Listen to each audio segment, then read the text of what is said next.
যাকাতের কিন্তু কিছু খাত আছে আল্লাহ কোরআনে বলেছেন, আপনি যদি সংক্ষেপে বলেন। জি আলহামদুলিল্লাহ, আল্লাহ সুবহানাহু ওয়া তাআলা কোরআনুল কারীমে সুন্দরভাবে সুস্পষ্টভাবে বলেছেন যে যাকাতের ৮টি খাত রয়েছে।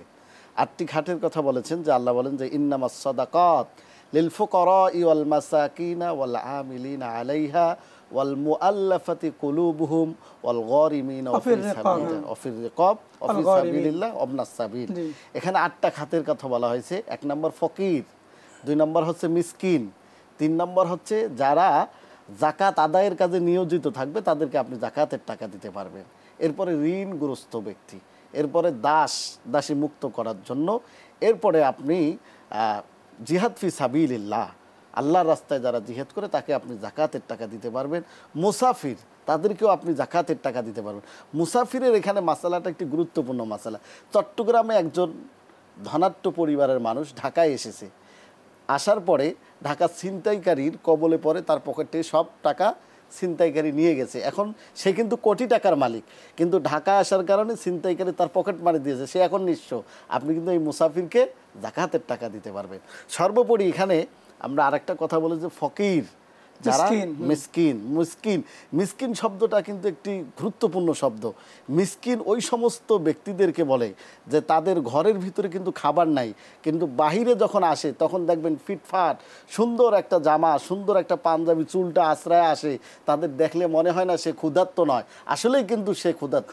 এই সমস্ত মানুষ হচ্ছে মিসকিন। আর আমাদের দায়িত্ব হচ্ছে কি, এই সমস্ত যারা মিসকিন আছে তাদেরকে খুঁজে খুঁজে বের করে তাদেরকে যাকাতটা বুঝিয়ে দেওয়া। আমাদের দেশে আপনি দেখবেন যে যাকাত যেভাবে দেওয়া হয়, যে ৮টা খাতের কথা বললাম, আমাদের দেশে যেভাবে যাকাতটা দেওয়া হয়, একবারে মানে আমরা যেভাবে যাকাত দেই, একটা গরিবকে আমি যেভাবে যাকাত দিই, মানে সে যেন সারা জীবন গরিবেই থাকে। কিছুক্ষণ আগে আমার প্রিয় ভাই বলেছিলেন যে এমন কিছু শাড়ি দেওয়া হয়, ওইগুলো তো শাড়ি না, ওইগুলোর নাম রেখে দেওয়া হয়েছে মশারি। মানে এমন শাড়ি দেওয়া হয়, এমনভাবে তাদেরকে যাকাতের অর্থ দেওয়া হয়, সে সারা জীবনে স্বাবলম্বী হতে পারবে না। অথচ যাকাত দিতে হবে কেন? একটা লোক গরিবকে আমি এমনভাবে যাকাত দেব, একটা গরিব মানুষ সে তার কর্মের একটা অটো কিনে যদি আমরা দেই যাকাতের টাকা থেকে, সে কর্মসংস্থান তৈরি করতে পারবে। অথবা একজন মানুষ তার বাড়িতে ঘরের চাল ফুটো হয়ে বৃষ্টির পানি টপ টপ করে তার ঘরের ভিতরে পড়তেছে, আর আমরা তাকে খাদ্য দিলাম, আসলে সে খাইলো কিন্তু রাতের বেলায় সে বৃষ্টির পানির ভিতরে ভিজতে থাকলো। আসলে যাকাত তো এর নাম নয়। আমি যাকাত এমনভাবে দেব যাতে তার ঘরটা মেরামত করতে পারি, এবং এমনভাবে তাকে আমি যাকাত দেব যে যাকাতের মাধ্যমে সে স্বাবলম্বী হতে পারে।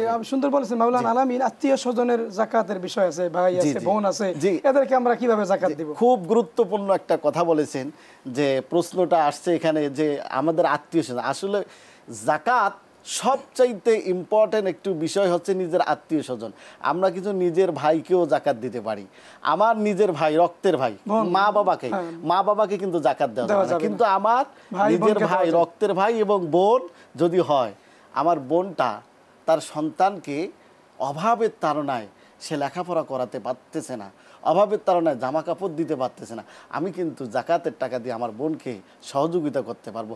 আমার ভাই অভাবের তাড়নায় সে ঠিকমতো খেতে পারে না, আমার ভাই কর্মসংস্থান তার নাই, আমি কিন্তু আমার যাকাতের টাকা দিয়ে আমার ভাইকে দিব, কিন্তু আমরা এটা বলবো না যাকাতের টাকা। গুরুত্বপূর্ণ। জি জি, আমরা সুন্দর বলতেছি না, আমরা আবারও আসবো।